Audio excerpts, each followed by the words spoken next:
In this video, I'm showing you how to retouch your skin in Photoshop without that fake plastic look. No blur, no airbrush vibes, just clean, real skin.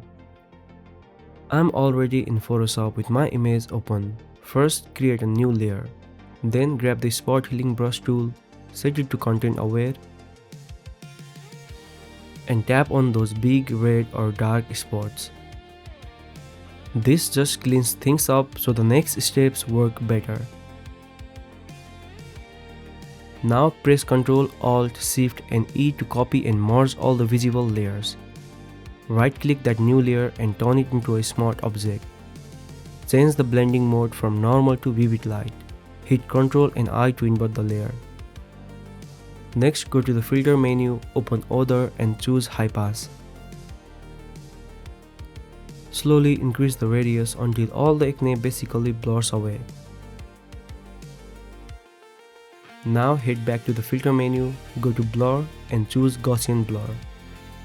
Increase the radius again until the skin texture comes back naturally. Then double click the layer to open the blending options. Under the underlying layer, split the dark sliders by holding Alt and drag the right one all the way to the right.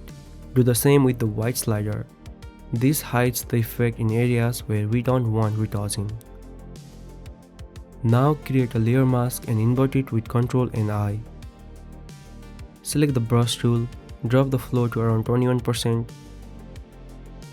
Make sure your foreground color is white and start gently painting over the acne and skin imperfections. You can clean acne, blemishes, freckles, pores, even small wrinkles. And it still looks natural, not plastic. And that's it, a clean, realistic retouch without destroying your texture. Thanks for watching and I'll see you in the next one.